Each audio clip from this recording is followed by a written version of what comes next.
பாலுமகேந்திரா ஒரு வித்தியாசமான திரைப்பட இயக்குனர். ம். அவரோட நெருக்கமா பழகக்கூடிய வாய்ப்பு உங்களுக்கு கிடைச்சது.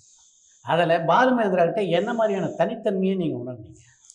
இப்போ சார்ட்ட நான் சொல்லணும்னா, நான் பெருசா படங்கள் அவர்ட்ட வேலை செய்யல. அவர்ட்ட பெருசா படங்கள் வேலை செய்யல. பட் அந்த கதை விவாதங்கள், அந்த படங்கள உருவாக்குறதுக்கான தன்மை இதிலலாம் நான் கூட இருந்திருக்கேன். இல்ல அவரே ஒரு காலகட்டத்துக்கு அப்புறம் தொலைக்காட்சியில் தானே பல தொடர்கள் பண்ணார். சொன்னாரு. ஸோ அப்புறம் வந்து என்னன்னா, அந்த ராமநாதபுர டயத்துல தான் அவர் கூட தான் நான் இருந்தேன். அதில தான் உள்ள போறேன் நானு. அப்போ ஒண்ணுமே தெரியாது நமக்கு. ஒன்லி இலக்கியம் மட்டும் தான் தெரியும். அதுக்கப்புறம் வந்து நான் முக்கியமான விஷயமா நினைக்கிறது அவருடைய எதிர்வினைகள். ம். கோடி ரூபாய் கொடுத்தாலும் கிடைக்காது. அப்படியா? அந்த எதிர்வினைகள். ஒரு படைப்பை பார்த்துட்டு அவர் என்ன சொல்கிறாருன்றது பார்த்தீங்கன்னா, அவர் பேசுகிறது இருக்கு இல்லையா, அது என்ன செய்யணும் என்ன செய்யக்கூடாது அப்படிங்கிறத நமக்கு தெளிவாக காட்டும். அப்படியா? ம். ஒன்று. ரெண்டாவது வந்து நான் அவரோட உட்காந்து பார்த்த படங்கள் எங்களை வந்து இங்கே ஃபிலிம் சேம்பருக்கு நீங்கள் வந்து சேர்ந்துருங்க அப்படின்னு பஸ் காசு கொடுத்துட்டு அவர் ஆட்டோவில் போயிடுவார், அவர் காரில் போயிடுவார். நாங்கள் இங்கேருந்து பஸ் பிடிச்சி அங்கே வந்துடுவோம். காசு கொடுத்து போய் படம் பார்த்துட்டு வர சொல்லுவார். ஃபெஸ்டிவல் நடக்கும் அங்கே. ஸோ 24 ஹவர்ஸும் ட்ரைனிங் தான். அவர் கூட இருக்கிறதே ட்ரைனிங் தான். ஏன்னா அவர் காலைல 7 மணிலேருந்து மதியானம் 4 மணி வரைக்கும் ஆஃபீஸு. மதியானம் ஒரு 2 மணி, ஒரு 1:30-2 மணி வரைக்கும் ஆஃபீஸ் இருப்பார். திரும்ப வீட்டுக்கு போயிட்டாருன்னா அதுக்கப்புறம் 4 மணிக்கு வந்துடுவார். திரும்ப பேசிக்கிட்டே இருப்பார், சினிமா பற்றி பேசிக்கிட்டே இருப்பார். அதை 24 மணி நேரம் இயங்கிக்கிட்டே இருப்பாப்புல. ஸோ அதுவே நமக்கு ஒரு பெரிய ட்ரைனிங். அவங்களுக்கு ஃபோட்டோகிராஃபி சம்மந்தமாக, மற்ற எல்லா விஷயங்கள் சம்மந்தமாக அவர் வந்து பேசிக்கிட்டே இருப்பார். ஸோ குறிப்பாக சொல்லணும்னா அவர் ரியலிஸ்டிக்கான ஒரு ஃபிலிம் மேக்கர். நம்ம அந்த ஆஸ்பெக்ட் அந்த தான் நம்மளை ஈர்த்துச்சு அவர்கிட்ட போய் அவரோட வீடு, அவரோட சந்தியா ராகம், அவருடைய படங்கள் இதெல்லாம் வந்து நம்மளை ஈர்த்தது காரணம் அவர்கிட்ட இருந்த அந்த ரியலிஸ்டிக் தான். கரெக்ட். இன்னும் சொல்லப்போனால் நீங்கள் மசீதிலாம் இன்றைக்கி பேசுகிறாங்க இல்லையா, அது 84 ஒரு வீடுன்னு எடுத்துட்டாரு. ஸோ அப்போ இந்தியாவில் சத்யஜித்ரையோட வம்சாவளி கிளைகள் வந்து ஒவ்வொரு ஊர்லேயும் வந்து 4 பேர் தோன்றுனாங்க. அதில் தமிழ்நாட்டில் தோன்றுனது எனக்கு தெரிஞ்சு வந்து அது மகேந்திரன் சாரும், பாலுமகேந்திரா சாரும், பாலச்சந்திர சாரும், இவங்க வாராஜா சார், இவங்கெல்லாம் அவங்களோட இம்பேக்டில் வந்தவங்க தான். அப்படி தான் நான் பார்க்குறேன். ஸோ அந்த ரியலிஸ்டிக்கான விஷயங்களை வந்து எப்படி ரியலிஸ்டிக்காக கொண்டு வர்றது, எளிமையாக எப்படி மேலும் மேலும் எளிமையாக எப்படி கொண்டு வர்றது அப்படிங்கிறதுல ஒரு ரொம்ப தேர்ந்தவராக இருந்தார். இதுதான் அவர்கிட்ட நான் லேர்ன் பண்ணிக்கிட்டது. திரைப்படங்களை பற்றியெல்லாம் உங்ககிட்ட விமர்சிப்பாரா படம் பார்த்ததுக்கு பின்னாலே? அவரோட விமர்சனம், அவரோட எதிர்வினை, அவரோட நேர்வினை, இதுவே அவ்வளோ டேஸ்ட்டாக இருக்கும். ஒரு நல்ல ஒரு சாப்பாட்டு பிரியன் உணவை எப்படிலாம் ரசித்து சொல்லுவாப்பிலையோ அது மாதிரி சார் அது ஒரு படத்தை சொல்லுவாங்க. இந்த கூட்டம் அப்படி இருக்குது, இந்த அது இருக்குதுன்னு அதை விவரித்து சொல்லும். அப்போ ஒரு படத்தை எப்படி பார்க்கணுன்றதை முதல்ல சொல்லி கொடுத்தாரு. இந்த படத்தை எப்படி, இந்த படம் எதை நோக்கி, இந்த படம் எப்படி. ஸோ அப்போ இடைவிடாத ஒரு படங்கள் பார்க்குற பழக்கமும், படிக்கிற பழக்கமும், கவிதைகள் பேசுகிற பழக்கமும், அந்த பழக்கம் எங்களையும் தொற்றிக்கொள்ள அதுக்குள்ளே நாங்கள் பயிற்சி பெற்றோம். நாங்கள் அறியாமல் வெளியில் வந்தோம், நாங்கள் அறியாமல் முயற்சி பண்ணோம், அதுக்கான திசையில் ஓடுறோம். அவ்வளோதான். நடிகர் விஜயனுடைய வெற்றிக்கு முக்கியமான காரணம் என்ன அப்படின்றத பற்றி பாலுமகேந்திரா அவங்ககிட்ட ஒரு முறை விளக்கமாக சொன்னாராமே, அந்த விளக்கம் உங்களுக்கு ஏற்புடையதாக இருந்ததா? இல்லை, ஒன்றும் கிடையாது சார். அவர்கிட்ட ஒரு அம்பாசிடர் கார் இருக்குது சார். அந்த காருக்கு முன் சீட்டில் சார் உட்காந்துருக்காரு, பின் சீட்டில் நான் உட்காந்துருக்கேன் சார். ஒரு வெள்ளை கலர் காரு. அந்த கார் ஆஃபீஸை நோக்கி போகுது. போனால் இவர் வீடு வந்து இந்திரா காந்தி தெரு. போய் ரைட்டு திரும்பினா அவர் மிஸ்டர் விஜய் அவரோட வீடு. அவர் வீட்டு தாண்டி நேராக போனால் லாஸ்ட்டில் ரைட் சைடில் தான் எங்கள் ஆஃபீஸு. ஒரு 250 ஸ்கொயர் ஃபீட்டில் ஒரு ஆஃபீஸு, அவ்வளோதான். ஏன்னா அவரோட ரூம்லேயே மேலே வந்து ஒரு கூரை தான் போட்டிருக்கோம். கீழே இப்போ ஏதோ பெட்ரோல் பங்க் வச்சுருக்காங்க. அந்த ரோட்டில் வண்டி வரும்போது பயங்கரமான கூட்டம். அப்போ இந்த லவ் டுடே இந்த மாதிரி படமெல்லாம் 97 சம்திங் பயங்கர ஹிட் ஆகிக்கிட்டு இருக்குது.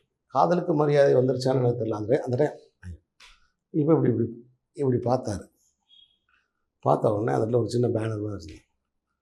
உடனே அப்போ சொன்ன, இந்த பையனுக்கு ஏன் இவ்வளோ கிரேஸ் தெரியுமா அப்படின்னு கேட்டார். சார் நான் அவனை இப்போ நான் 2-3 படம் நல்லா ஹிட் ஆகிருக்கு சார், படம் நல்லா ஹிட் ஆகிருக்கு சார். இல்லை அப்படி சொல்லுவோம் அவன்கிட்ட பேசாமல் போயிட்டார். எப்பயுமே ஒன்று கேட்டு ஒரு அரை மணி நேரம் சொல்ல மாட்டார். என்னவா இருக்கும் நம்ம சொல்லி நம்ம வந்து நம்முடைய அறியாமையெல்லாம் தீர்ந்த பிறகு எவ்வளவு நமக்கு தெரியாதுங்கிறத அவர் தெரிஞ்சுக்கிட்டு அதுக்கப்புறம் தான் சொல்லுவார். சொன்னார். நான் உடனே கூட இருந்தவங்ககிட்டலாம் கூட கேட்டேன். அவர் சொன்னார், கேட் ஃபேமிலி ஃபேஸ் அப்படின்னார். பூனை குடும்பத்தின் முகம் எப்படிங்க, புலி, பூனை, சிங்கம் இந்த மாதிரி உயிரினங்களோட முகம்டாது. அதே மாதிரி குதிரை குடும்பத்தோட முகம். இந்த 2 ஃபேமிலிஸ் இந்த ஃபேஸ் கட்டு உள்ளவங்க தான் உலக லெவலில் நட்சத்திரங்களாக ஜொலிச்சிருக்காங்க. ஏன்னா இது 2 குழந்தைகளுக்கு பிடிக்கும், குழந்தைகளை எளிதாக கவரக்கூடியது, 2 திறன் வாய்ந்தது, ஈர்ப்பு சக்தி ஜாஸ்தி அப்படின்னு சொல்லி அதுக்கு ஒரு விளக்கம் கொடுத்தாரு. அதுக்கப்புறம் தான் நான் யாரை பார்த்தாலுமே இந்த ஃபார்முலாவை அப்ளை பண்ணி பார்ப்பேன். இது கேட்டால் இது ஹார்ஸா அவனை அப்ளை பண்ணி பார்க்கும்போது கரெக்டாக. இப்போ ரஜினி சார் எடுத்து பார்த்தீங்கன்னா அவர் சிறு புலி முகத்தை பார்த்தீங்கன்னா தெரியும் உங்களுக்கு, அதில் இருக்கும். சிவாஜி சார் குதிரை. ஸோ இந்த கேட்டகரி வந்து எல்லாருக்கும் பொருத்தி பார்த்தா கரெக்டாக இருக்கும். இந்த விதியை வந்து முதல் அவர் என்கிட்ட சொன்னார். கண்ணே கலைமான திரைப்படம் உதயநிதி ஸ்டாலினை வச்சே நீங்கள் எடுத்தீங்க, அந்த அனுபவம் எப்படி இருந்தது? உண்மையிலே நான் எடுத்த படங்களில் என் இதயத்துக்கு நெருக்கமான படங்களில் கண்ணே கலைமானி ஒரு படம். ஒரு அதாவது கரெக்டாக சொல்லணும்னா ஒரு சார்ந்த குணமுடைய தன் கடமையை சரியாக செய்கிற மனிதர்களை தமிழ் சினிமா இழந்துக்கிட்டு இருக்கோ அப்படின்னு எனக்கு தோணிக்கிட்டே இருக்குது. நான் சொல்கிற பாயிண்ட் அவங்களுக்கு புரியுது நினைக்கிறேன். அவன் ஒரு ஹீரோனாலே அவன் ஒரு ஆக்ரோஷமானவன், அறுவலை தூக்கணும், கத்தியை தூக்கணும், வெட்டணும், குத்தணும். அப்போ நம்ம சாமானியன்களுக்குள்ளே இருக்கிற மனிதர்களை கதாநாயகர்களாக நம்ம எப்போ பார்க்க போகிறோம், எப்போ நம்ம பார்க்க போகிறோம் அப்படிங்கிற எனக்கு ஒரு கேள்வி. எல்லாருமே அருவா, கத்தி, கபடா ஆக்ஷன் உள்ளே குதிச்சிங்கன்னா எப்படி அப்படின்ற ஒரு எண்ணம் எனக்கு. ஸோ பட் அந்த படத்தில் அஃப்கோர்ஸ் அதை நான் தப்பு சொல்லலை, எனக்கு கேள்வி, என் ஆள் மனதில் எழுந்த ஒரு கேள்வி. அப்போ அந்த கல்லே கலமானே அப்படின்ற படம் ஒரு நியோ ரியலிஸ்டிக் ஃபிலிமாக இதை பண்ணணும், அப்படியே அசலாக ஒரு லைஃப்பை வந்து கண் முன்னாடி ஒத்திக்கிற மாதிரி ஒரு படமாக பண்ணணும்னு தான் நான் ஆசைப்பட்டேன். அப்போ ஒரு சௌராஷ்டிரா பொண்ணுக்கும் மதுரையில் இருக்கக்கூடிய அக்ரிகல்ச்சர் காலேஜில் படிச்சுட்டு தன் வீட்டிலே உற்பத்தி பண்ண வச்சிருக்க கமலக்கண்ணன்ற பையனுக்கும் ஒரு வாழ்க்கை வரணும். அப்போ அந்த கமலக்கண்ணனை வந்து நான் எதிரே பார்க்கல. மிஸ்டர் உதயநிதி ஸ்டாலின் அவர்கள் அந்த கதைக்கு அப்படி பொருந்தி வந்தாங்க. அவ்வளோ இயல்பாக நுண்ணுணர்ச்சிகளை காட்டக்கூடிய சில அந்த கிளைமேக்ஸ்லாம் நீங்கள் பார்த்தீங்கன்னா அப்படி இருக்கும். சின்ன சின்ன விஷயங்கள் ஒரு பாமரர்களின் ரெப்ரஸன்டேட்டிவாக. அதனால தான் மக்கள் அன்பன்னு நான் சொன்னேன். எனக்கு அது ரொம்ப பிடிச்சி போயிடுச்சு. அவர் நடிச்சிட்டார், அதை கொண்டு வந்தார். ஸோ அதே மாதிரி தமனா ஒரு சௌராஷ்டிரா பொண்ணு. நான் ஏன் இந்த சேலையை கட்டுறேன்னா, ஒரு சேலையை நெய்கிறதுக்கு ஒரு 1500 800 எங்கள் ஒரு விவசாயி, ஒரு நெசவாளி கையை இப்படி கிட்ட ஆட்டணும், காலை ஆட்டினா தான் இந்த கைத்தறி புடவையை உடுத்த முடியும் அப்படின்னு கோஆப்டெக்ஸ் சேலையை உடுத்தி இருக்கிற ஒரு பொண்ணு. இப்படி நல்ல இயல்பான மனிதர்கள் நம்ம வாழ்க்கையில் இருக்காங்க இல்லையா? உண்மைதான். அதனால தான் அதை ஒரு 38 நாளில் 40 நாளில் எடுத்தேன் அந்த படத்தை. ஏன் என்னுடைய படங்கள் எல்லாம் நான் சிக்கனமாக எடுக்கிறேன் அப்படின்னு வேறு ஒரு காரணமும் கிடையாது. கதைப்படங்கள் கவர்ச்சி குறைவு, திட்டமிடுதல் முன்னாடியே கவர்ச்சி குறைவுன்னும் போது உடனே இப்போ உதாரணத்துக்கு ஒரு பறவை பறப்பதற்கும் பறவை கீழே கடந்து துடிப்பதற்கும் வித்தியாசம் இருக்குது. கீழே துடிக்கிற பறவை தான் எல்லோரும் பார்ப்பான், பறக்கிற பறவையை எல்லோரும் பார்க்க மாட்டான். ஸோ முதல் ஈர்ப்புங்கிறது குறைவு. அப்போ இது என்ன மாதிரியான பறவை, இது எங்கே பறக்க போகிற பறவை அப்படின்னு முன்னாடியே திட்டம் மக்கள்கிட்ட பரப்புரை செஞ்சு மக்களை கூப்பிட்டோம்னா, அப்படி கூப்பிட்ட படம் தான் தர்மதுரை.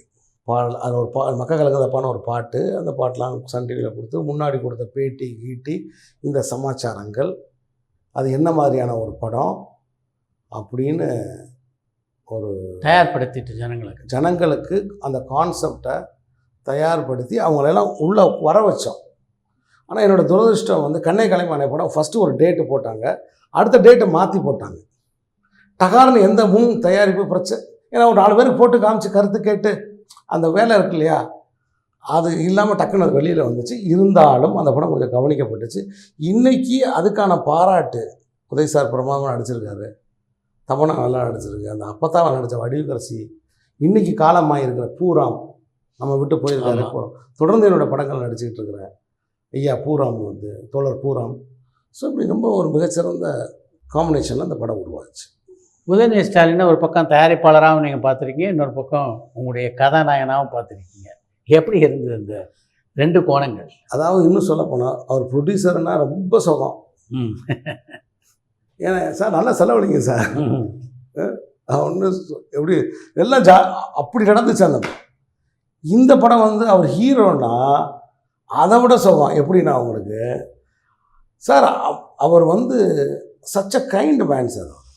அவங்க அவங்க மற்றவங்களோட அணுகுமுறையாக இருக்கட்டும், பிறருக்கு அவர் கொடுக்குற முக்கியத்துவமாக இருக்கட்டும், இந்த பண்பு இருக்குல்ல. அதனால தான் இந்த மேடையிலே நான் சொன்னேன். எந்த மேடையில்? நீர்ப்பறவை மேடையிலே சொன்னேன். ஒரு பசுமாடுன்னா கூட சார் கொஞ்சம் தள்ளி போங்க சார்ன்னு சொல்லுவாங்கள்ல. ஸோ அதனால் ஃபஸ்ட்டு நான் எப்படி அவரை பார்த்தனோ இப்போயும் அதே மாதிரி தான் இருக்காப்புல. அதே மாதிரி தான் நமக்கு அவரோட வளர்ச்சிகளை நான் பார்த்துக்கிட்டே வர்றேன். ஸோ முதல் முறையாக யாரை எப்படி சந்திக்கிறாரோ அது மாதிரி தான் கடைசி வரைக்கும் அந்த இயல்புத்தன்மை மாறாமல் இருக்காது. இது ரொம்ப ஒரு ஆச்சரியமான ஒரு விஷயம். ஸோ ஒரு நடிகராகவும் ஒரு தயாரிப்பாளராகவும் எனக்கு ஒரு இணக்கமான ஒரு மனிதன். அப்புறம் நான் ரொம்ப எப்படி சொல்கிறது, நான் நிறைய மெசேஜ்களை அவருக்கு அனுப்புவேன். எந்த மெசேஜாலும் உரிமையாக நான் சொல்லுவேன். ஸோ அப்படி எனக்கு இன்னும் ஒரு இடத்த அவர் மனசில் அவர் வச்சுருக்கிறது எனக்கு சந்தோஷமாக. நீங்கள் எத்தனையோ படங்களை இயக்கியிருக்கீங்க. இது நடுவில் பாலுமகேந்திராவிட்ட நம்ம பெற்ற அந்த பயிற்சி இந்த காட்சி இப்படி உருவாக்குறதுக்கு நமக்கு சிறப்பாக அமைஞ்சுது அப்படின்னு ஃபீல் பண்ணியிருக்கீங்களா? வீடு படத்தில் ஒரு காட்சி இருக்குது. அந்த தாத்தா தன் பேத்தி கட்டின வீட்டுக்குள்ளே போய் அந்த செவரை அப்படியே தொட்டு அப்படியே அந்த வீட்டை அப்படியே பார்ப்பார். மெதுவாக நடந்து மேலே போவார், மொட்டை மாடியிலேருந்து பார்ப்பார். அவ்வளோ பெருமிதமாக இருக்கும். தன் பேத்திக்கு வந்து இப்படி ஒரு வீடு வந்துருச்சு அப்படின்னு. அதே மாதிரி ஒரு ஷாட் வந்து நான் வந்து எடுத்தேன். பட் அவரளவுக்கு நான் வந்து அதை ரியலிஸ்டிக்காக அப்படியே கேட்ச் பண்ணல. பட் என்ன தேவையோ அதை நான் எடுத்தேன், கிறிஸ்பாக எடுத்தேன். இவருக்கு வந்து மகன் வந்து போட்டு வாங்கிடுவான் கஷ்டப்பட்டு. இப்போ அந்த போட்டை பார்க்குறதுக்கு அப்பா வருவார், அந்த போட்டை அப்படி தடவி பார்ப்பார். ஸோ அந்த காட்சியின் பாதிப்பில் இதை நான் உருவாங்க டச். இப்போ மாமனிதன் படத்தை பற்றி பேசுவோம். அந்த வாய்ப்பு எப்படி அமைஞ்சது? மாமனிதன் வாய்ப்புங்கிறது வந்து ஃபஸ்ட்டு உங்களை தேடி வந்த வாய்ப்பு இல்லையா? என்னை தேடி வந்த வாய்ப்பு. ஃபஸ்ட்டு வந்து இசக்கி குழுமத்துக்கு தான் அந்த கதை சொன்னேன். மிஸ்டர் இசக்கி ஐயா இருக்கார் இல்லையா, சிவாஜி அவர்களுடைய நண்பர், குற்றாலம் இசக்கி குரூப்ஸு முன்னாள் அமைச்சர் இசக்கி சுப்பையா அவர்களுடைய அவங்க தான் ஃபஸ்ட்டு வந்து இந்த படத்தை கூப்பிட்டாங்க. அப்படி கூப்பிட்டும் போது தான் வந்து அவர்கிட்ட நான் அந்த கதையை சொல்லி ஓகே பண்ணி ஒரு 25 lakhs அட்வான்ஸ் வாங்கிட்டேன். இப்போ விஜய் சேதுபதி வந்து அட்வான்ஸ் எனக்கு அவங்க கொடுத்துட்டாங்க. சேது வந்து கொஞ்சம் டேட் தள்ளி தர்றேன், கொஞ்சம் வெயிட் பண்ணுங்க அப்படின்னு சொல்லிக்கிட்டு இருக்கும்போது தான் மிஸ்டர் யுவன் சங்கர் ராஜா ஃபோன் பண்ணி ராஜா சாரும் அண்டு யுவன் சங்கர் ராஜா சாரும் சேர்ந்து, முதல்ல கார்த்திக் ராஜாவும் இருந்தது இல்லையா அதில்? கார்த்திக் ராஜாவும் இருந்தாங்க அதில். ஸோ சேர்ந்து இதை பண்ணுற மாதிரி பண்ணி இதை சொன்னாங்க. சொன்ன பிறகு நான் வந்து ரைட் ஓகே அப்படின்னு சொல்லிவிட்டு சேது சொன்னேன், இது நல்ல ஒரு ஆஃபராக இருக்குது. இந்த 2 மாமேதைகள் பையனும் கதையும் அப்பா பையனை பற்றிய கதை, சில விஷயங்கள் கோயின்சிடெண்ட்டாக அமையுது. கரெக்ட். கதையும் அப்பா பையனை பற்றிய கதை, நீ தந்தையாக நடிக்கிற, தந்தை மகன் இந்த படத்துக்கு இசையமைக்க போகிறாங்க. இது பல பொருத்தங்கள் இருக்குது. ஆரம்பிக்கும் போதே பல பொருத்தங்கள் இருக்கு அப்படின்னு முடிவு பண்ணி தான் நான் சரி ஓகே நம்ம பண்ணுவோம் அப்படின்னு சொல்லிட்டு இந்த அட்வான்ஸை வாங்கி கொண்டு போய் அங்கே கொடுத்து, அங்கே வாங்கவே மாட்டேன்ட்டாங்க. நோ நான் உங்கள்கிட்ட அட்வான்ஸ் கேட்டேன்னா எதுக்கு அட்வான்ஸ் கொடுக்குறீங்க, போங்க வச்சுருங்க, அந்த படத்தை நம்ம பண்ணுவாங்க அப்படின்னா ரொம்ப உரிமையாக சொன்னார். ஐயா இங்கே அந்த படத்தை பார்க்குறதுக்கு அவர் இல்லை இசைக்கு ஐயா, பட் அவரோட பிளெஸ்ஸிங்ஸு இந்த படம் வந்து நல்லபடியாக வந்துச்சு. ஸோ நான் வந்து அந்த அட்வான்ஸை திருப்பி நான் கொடுத்துட்டு தான் இந்த படத்தை நம்ம ஸ்டார்ட் பண்ணோம். இன்றைக்கி இந்த படம் நல்லபடியாக வந்திருக்கு. இன்றைக்கே வந்து விமர்சக மத்தியில் ஒரு மிகப்பெரிய பாராட்டை உங்களுக்கு பெற்றுத் தருகின்ற படமாக இந்த மாமனிதன் இருந்தாலும் அந்த படத்துடைய தயாரிப்பின் போது பல மனக்கசப்புகளை நீங்கள் சந்திக்க வேண்டி வந்தது. யுவன் சங்கர் ராஜா அவர்களால் அடைந்த நன்மையை மட்டுமே நான் நினச்சிக்கிட்டு இருக்கேன். சரியா? அதை நான் கொண்டாடிக்கிட்டு இருக்கேன். எனக்கு என்னுடைய தர்மதுரை படத்துக்கு அவர் தந்த இசை, அதே மாதிரி இடம்பொருள் ஏவல் படத்துக்கு அவர் தந்த இசை, கண்ணை கலைமானே படத்துக்கு அவர் தந்த மியூசிக்கு, நாங்கள் அந்த 3 படங்கள் அவங்க வேலை செஞ்சது, அதுமாதிரி இந்த படத்தை அவர் தயாரிக்க முன் வந்தது. அதனால் நான் நன்மைகளை மட்டுமே நினைக்கிறதுனால நான் குறைகள் பெருசாக இதில் எனக்கு அதை நான் மறக்கணும்னு நினைக்கிறேன். அதை அவர் அழிலப்பட வச்சு அழிக்கணும்னு நினைக்கிறேன். அழிலப்பட வச்சு அழிக்கணும்னு நினைக்கிறேன். நான் சொல்ல வர்றது என்னென்னா, அனுபவம் உள்ள தொழில் தெரிஞ்ச தொழில் அனுபவம் உள்ள அறம் சார்ந்த பெரியவர்களை நீங்கள் கூட வச்சுக்கங்க உங்கள் தயாரிப்பில். சினிமா கலைஞர்களை கையாள்வதற்கு அவர்கள் உங்களுக்கு ரொம்ப ஹெல்ப்ஃபுல்லாக இருப்பாங்க. மற்றபடி நீங்கள் உங்கள் அலுவலகத்தில் இருக்கக்கூடிய தம்பிமார்களை வச்சு நீங்கள் உங்கள் கணக்கு வழக்கு ப்ரொடக்ஷன் இந்த வேலையெல்லாம் பார்த்துக்கணும்.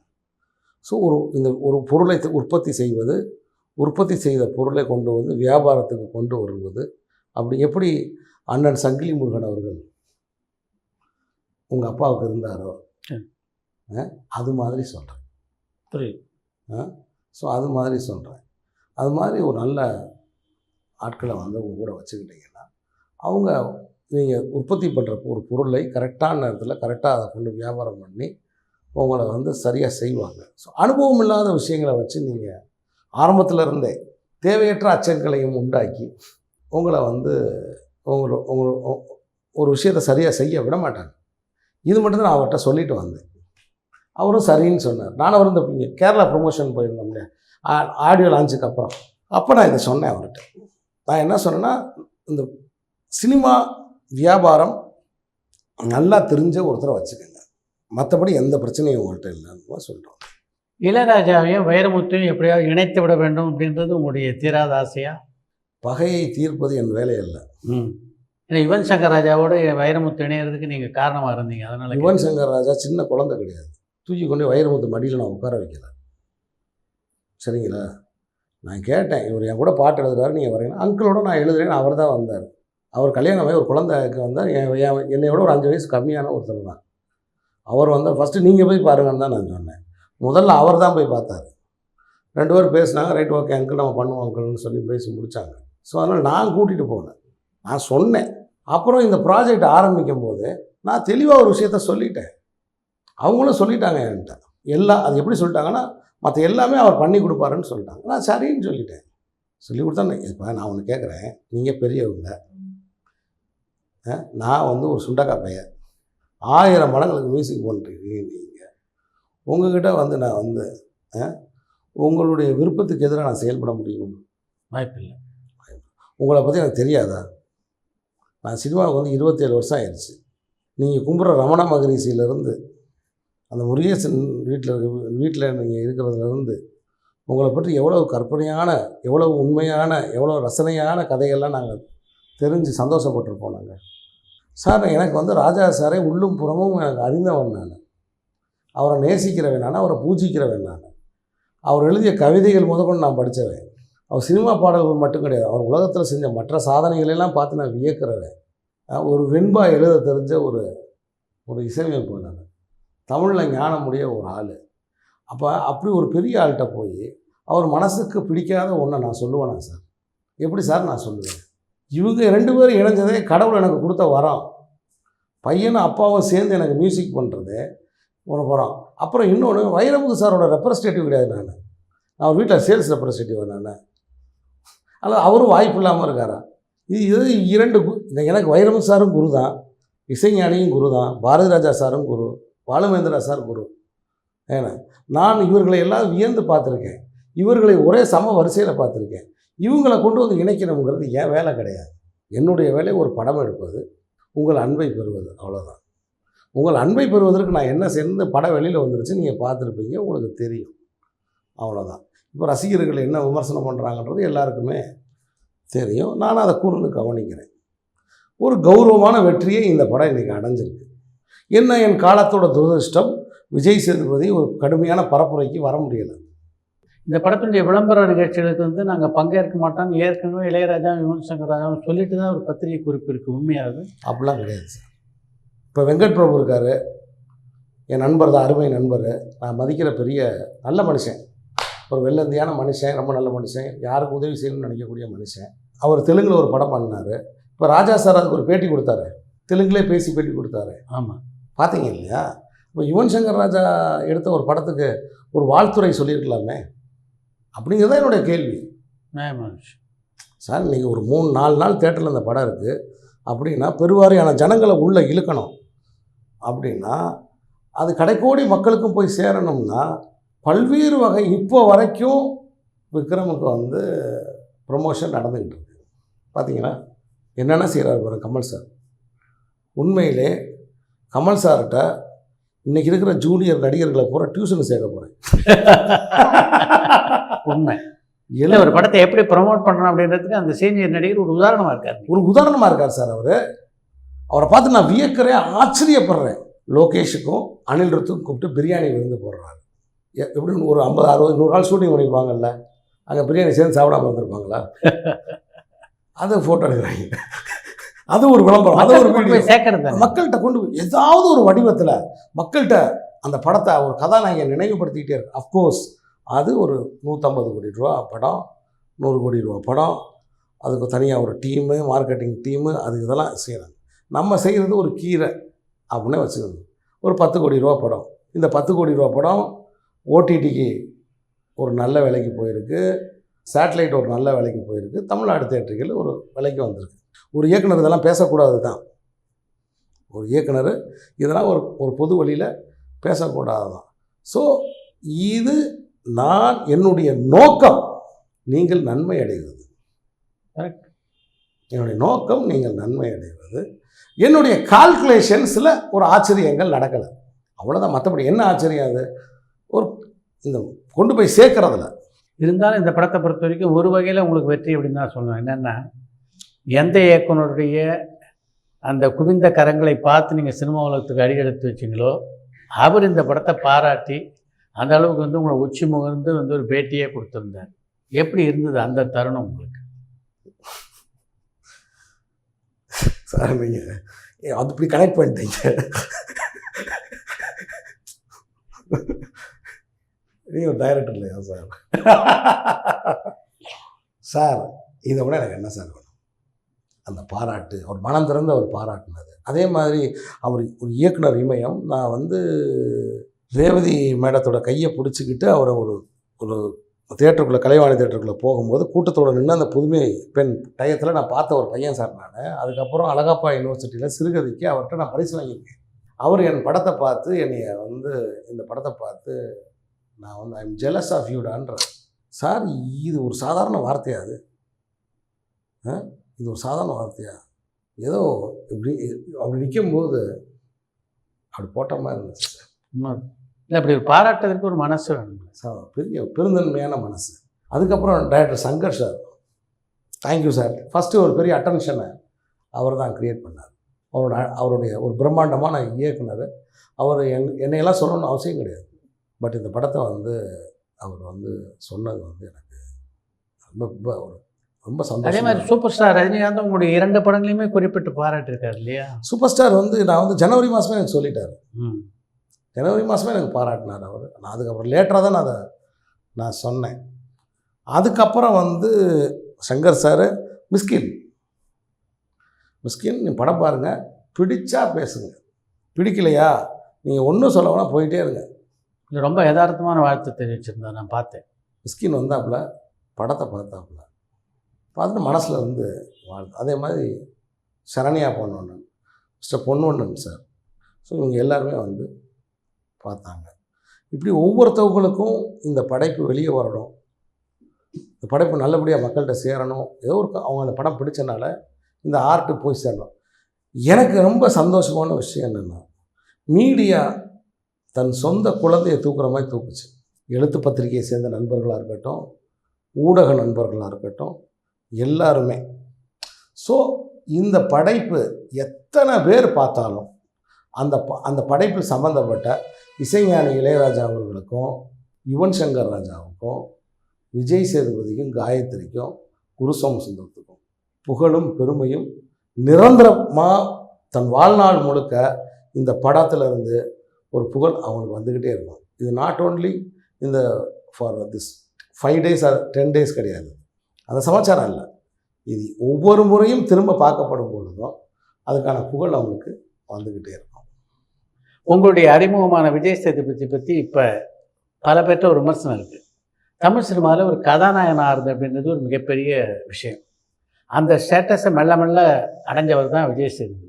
இப்போ அவரே தன்னுடைய பாதையை மாற்றிக்கிட்டு பல படங்கள் வில்லன் நடிக்கிறாரு, சில படங்களில் அடியாள் மாதிரி சில வேஷங்கள் நடிக்கிறாரு. இதெல்லாம் ஒரு கதாநாயகனாக தன்னை நிலைநிறுத்திக்காமல் ஒரு வேறு பாதையை நோக்கி போகிறாரோ அப்படின்ற ஒரு அச்சத்தை பல பேர் மத்தியில் ஏற்படுத்தியிருக்கு. அதை பற்றி நீங்கள் என்ன நினைக்கிறீங்க? எனக்கும் அந்த எண்ணம் உண்டு. நான் விஜய் சேதுபதி மக்கள் செல்வனாக பார்த்தவங்க இல்லையா. தர்மதுரை மாமனிதன்னு விஜய் சேதுபதிக்கு பெயர் வச்சேன்னா என்ன காரணம்? மாமனிதன் ஒரு மனிதனுக்கு நான் பெயர் வைக்கிறேன்னா ஒரு பாசிட்டிவ் எனர்ஜியும் பாசிட்டிவ் எனர்ஜி இருக்கிற ஒரு கதாநாயகனா. கதாநாயகன்றது ஒரு அந்தஸ்து, மக்களோட நம்பிக்கை, தனக்குன்னு தனியாக ஒரு ஃபேன் ஃபாலோயர்ஸை உருவாக்குற ஒரு இடம். இதானே சார் கதாநாயகன்றது? ஒரு வியாபாரத்தையும் உண்டாக்குற ஒரு இடம். ஸோ ஒரு கதாநாயகனாக ஒரு நீடித்த இடத்தை நோக்கி விஜய் சேதுபதி வரணுங்கிறது தான் என்னுடைய விருப்பம். பட் தன்னை ஒரு ஆக்டராக ஃபீல் பண்ணிக்கிட்டு நான் எந்த கதாபாத்திரம் வேணாலும் செய்வேன்னு விஜய் சேதுபதி நினைக்கிறது விஜய் சேதுபதிக்கு வேணால் நியாயமாக இருக்கலாமே ஒழிய பொது சினிமா வணிகத்துக்கு அது சரியாக இருக்குமான்னு எனக்கு தெரியலை. அது போன்ற பாதையை எப்போ வேணால் அவர் சூஸ் பண்ணிக்கலாமே, தெரியல எனக்கு. ஏன்னா இப்போ அதுதான் நான் சொல்லிகிட்டு இருந்தேன். கண்களில் அன்பை காட்டி பிறரை ஈர்க்கக்கூடிய ஒரு கதாநாயகன். ஏன்னா அப்புறம் ஆக்ஷன் சீக்வன்ஸில் ஃபைட்டு ஹீட்டு என்ன நீங்கள் கதை பண்ணாலும் ஒரு ஹீரோ எதுக்காக சண்டை போடுவோம்? நீதிக்கு தானே சண்டை போடுவோம், அநீதிக்கு சண்டை போடுவானோ? கரெக்ட், நியாயத்துக்கு தான் சண்டை போடுவோம். அப்போ அதுதான் ஹீரோயிசம். அதானே ஹீரோயிசம். நீங்கள் என்ன ஸ்டோரி பண்ண, அது ஜாக்கி ஜான் படமாக இருக்கட்டும், என்ன வேர்ல்டு சூப்பர் நேச்சுரல் ஃபிலிம்ஸாக இருக்கட்டும், ஏன்னா என்ன ஹீரோயிசம் படம், ஹீரோ எதுக்காக போராடுவார்? உண்மையை நிலைநாட்டுறதுக்கு, நீதியை இதானே ஒரு ஃபார்முலா. அப்படி குழந்தைகள் முதல் பெரியவர் வரை எல்லோரையும் கவர்ந்து வச்சுருக்க வேண்டிய விஜய் சேதுபதி மக்கள் செல்வனை பார்த்து ரொம்ப ஒரு ஆக்ரோஷமான வில்லனை அடிக்கிறதுனால குழந்தைகள் பயந்துருமோ அப்படின்னு நான் பயப்படுறேன். ஏன்னா நம்ம மக்கள் செல்வன் மாமனிதன் அப்படின்னு நம்ம கொண்டு வந்துக்கிட்டு இருக்கோம். அப்படி கொண்டு வரும்போது குழந்தைகள் அச்சம். ஏன்னா நீ குழந்தைகள் படம் பார்க்குதே, டிவி பார்க்குதே, விஷுவல்ஸ் பார்க்குதே, அது பார்த்து பயந்துருமோ? இப்படி தான் வி.கே. ராமசாமி அண்ணன் எம்என் நம்பியார் சொல்லியிருக்காரு. அண்ணே உங்களை பார்த்தா எனக்கு பொறாமையாக இருக்குண்ணே. ஏன் என்னைய பார்த்தா அவனுக்கு என்ன பொறாமை அவனு ஒரு கேட்டிருக்காரு. இல்லைண்ணே, உங்களை பார்த்தா எல்லா குழந்தைகளும் ஓடி வந்து பேசுது. ஏன் உன்னைய பார்த்தா பேசாதா? இல்லை, நான் ஒரு பள்ளிக்கூடத்துக்கு போனேன், பிள்ளைகளை என்னை பார்த்து பயந்து அழுதுருச்சு. இதெல்லாம் நான் நினச்சதுனால நான் எவ்வளோ பெரிய தியாகத்தை பண்ணியிருக்கேன் தெரியுமா அப்படின்னு. இப்போ ஒரு நாள் ஷூட்டிங் நடந்துக்கிட்டு இருக்கும்போது அந்த எம்ஜிஆர் அவர்கள் நடித்த பல்லாண்டு வாழ்க அந்த படத்தோட ஷூட்டிங் நடந்துக்கிட்டு இருக்கும்போது நிறைய குழந்தைகள் ஷூட்டிங்கில் வந்து இந்த ஒரு மொச்சிருச்சான். யார்? வி.கே. ராமசாமி. அப்போ அவர் சொன்னாராம், ஏய் அவன் நம்பியார ஒரு நிமிஷம் கூப்பிடுனாராம்.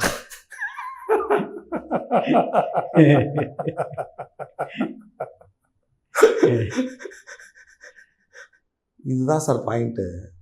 மனோரீதியான நெகட்டிவ் எனர்ஜியை நீங்கள் பெறும்போது உங்களுக்கான ஃபேன் ஃபாலோயிங்ஸை கீப்பப் பண்ணிக்கிற முடியுமான்னு தெரியல. ஒன்று. ரெண்டாவது, ஹீரோங்கிறது ஒரு பெரிய அந்தஸ்து, என்ன சந்தேகம். இன்னும் ஒரு 15 வருஷத்துக்கு விஜய் சேதுபதி ஒரு தனித்த கதாநாயகனா, மக்கள் செல்வனா இந்த உலகத்தில் வாழணும்னு நான் வாழ்த்துறேன். இல்லை, இதை பற்றி அவர்கிட்ட விவாதிக்கக்கூடிய வாய்ப்பு உங்களுக்கு கிடைக்கலையா? நான் எல்லாத்தையுமே அவர்கிட்ட சொல்கிறேன். நான் கொஞ்சம் தூரம் பறந்துட்டாங்க, நல்லது கெட்டது பார்த்துட்டாங்க. இல்லை, நீங்கள் அவருடைய நலனில் அக்கறை உள்ளவர் அப்படின்னு அவருக்கு தெரியும். இல்லை, அவருக்கு தெரியும். கொஞ்சம் தூரம் பறந்துட்டாங்க, நல்லது கெட்டது பார்த்துட்டாங்க. ரொம்பவும் நம்ம சொல்ல முடியாது சார். ஓரளவு நான் சொல்கிற வேண்டியதில் நேர்மையாக சொல்லிட்டேன். இப்போ நான் மீடியாவில் ஏன் சொல்கிறேன்னா, அதையும் நான் உங்ககிட்ட அதை தெளிவாக சொல்லிக்கிறேன். ஏன்னா கண்டிப்பாக கீழே வந்து கமெண்ட்ஸ் போடுவானுங்க. ஏன் அதை நான் தெளிவாக சொல்கிறேன்னா, விஜய் சேதுபதி அப்படிங்கிற ஒரு மனுஷன் இந்த வில்லன் கதாபாத்திரங்கள் அல்லது இது மாதிரி 1 நாள் 2 நாள் சமாச்சாரங்கள் இந்த படங்களில் நடிக்கிறதுனால மட்டும் ஏன்னா ஒரு ஒரு சாதாரண நடிகராக நீங்கள் நினச்சிடாதீங்க. எப்பயுமே ஒரு ஹீரோயிசம், ஒரு ஹீரோவுக்கான நல்ல இயல்புகள் கொண்ட ஒரு மனிதன் அப்படிங்கிறது இந்த உலகம் தெரிஞ்சுக்கணுன்றக்காக இதை நான் சொல்கிறேன். கரெக்ட். பரபரப்பான சினிமா செய்திகள், நட்சத்திரங்களின் பேட்டிகள், சினிமா வரலாறு ஆகியவற்றை பார்க்கவும் படிக்கவும் உங்களுக்கான இணையதளம் tourantalkies.co.